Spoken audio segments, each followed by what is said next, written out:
It has been 15 years since one of the most remarkable piloting feats in American history, the miracle on the Hudson, unforgettable as it is.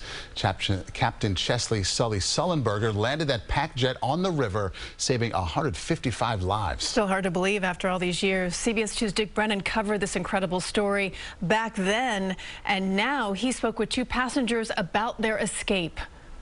We came down like right over there, and then you went over to Weehawken, right?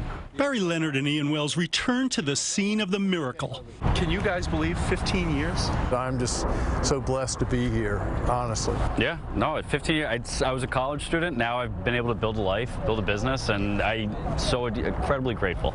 They shared their incredible story of survival with 153 others on a cold day in January 2009. Flight 1549 out of LaGuardia struck birds shortly after takeoff. Cactus 1539 hit birds who lost thrust on both engines returning back towards LaGuardia. What was your first indication of trouble? Our first indication of trouble was the plane all of a sudden just started shaking. It was like a boom.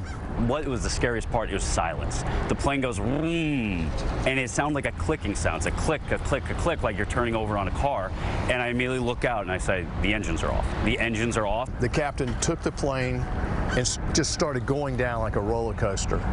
And so, I mean, at that point, I was like, I'm going to die.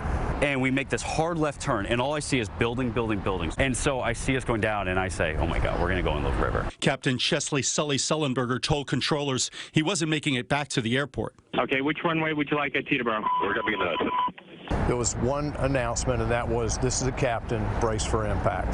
Passengers in the middle seat, he grabs my hand, interlocks it with the woman in the window, and he starts praying. The plane hit the water at some 160 miles an hour. Incredibly, everyone on board made it out.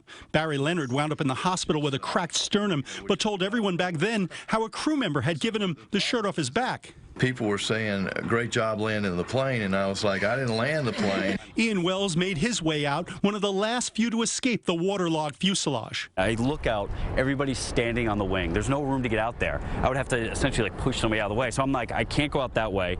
And the pilot comes and says, hey, there's room in the left life raft. 15 years later, Barry Leonard now says he literally became a new person that day. It changes your DNA totally. I'm a different person now than I was back then, without a doubt. Ian Wells eventually got on another plane to go back to school. The guy next to him wanted to know why he was so nervous. And I go, you know the plane that landed in the river a couple days ago? And he goes, of course. And he goes, I was like, I was on that. He goes, you know what? I am so happy I'm sitting next to you right now.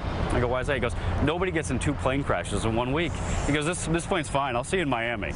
Now Barry Leonard has something to remind him of what everyone did that day, a drawing. And it's a picture of the plane with the people in the wings and everything, in the hands of God underneath it. I mean, I believe that it was the crew, it was the first responders, it was the passengers working together, but I think it was fate too. I think God really helped us with that.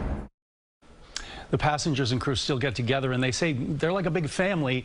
And Barry Leonard, Christian Maurice, he's now retired, and he has a grandchild named Hudson. Oh, my gosh. Oh, my goodness. Yeah. One moment after another. I mean, just these guys, they're changed, as you say. It is. And it sounds almost like it happened yesterday in their minds. And you heard Ian, yeah, he's only, now he's 36, he's 21 years old. He's going back to school, and his mother said to him, you get on that plane, and you're going right back to, as a mother would. And he got on, and then he told that funny story. But that's the way it goes, you know? I will never get tired of hearing these stories, even year after year after year. Do we ever have happy endings? Well, we have one here. And that's what's so great about the story. And, you know, and just the detail, oh my gosh. Yeah, greatest story we've had in forever. Sullenberger's still the greatest hero that we can think of. Oh my gosh. Right? Truly.